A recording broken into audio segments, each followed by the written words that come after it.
ચાલો જાણીએ મણિયારો રાસ અને એની પાછળની વીરતાની અદ્ભુત ગાથા. આ કોઈ સામાન્ય નૃત્ય નથી, આ તો છે શૌર્યની એક જીવંત કહાણી. આ કહાણી જોડાયેલી છે ગુજરાતના ગૌરવશાળી મેર સમુદાય સાથે, જેઓ સાહસિક, મહેનતુ અને સત્યના રખેવાળ છે. વાત છે એ સમયની, જ્યારે ગામના પુરુષોને માતૃભૂમિના રક્ષણ માટે યુદ્ધમાં જવાનું થયું.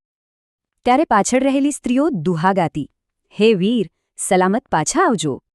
ઘણા દિવસો વીતી ગયા અને પછી આખરે એ ખબર આવી જેની સૌ રાહ જોતા હતા. વિજય!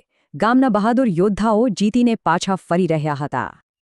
બસ પછી તો શું, આખું ગામ જશ્નમાં ડૂબી ગયું. ઢોલ વાગ્યા અને સૌ નાચી ઉઠ્યા.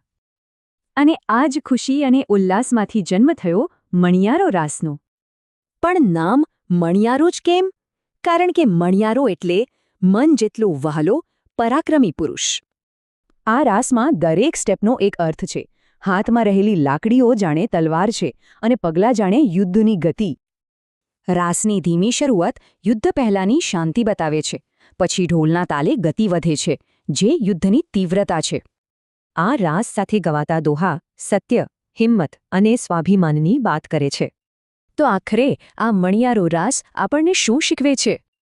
એ આપણને શીખવે છે બહાદુર બનતા, હાર ન માનતા અને આપણી સંસ્કૃતિ પર ગર્વ કરતા.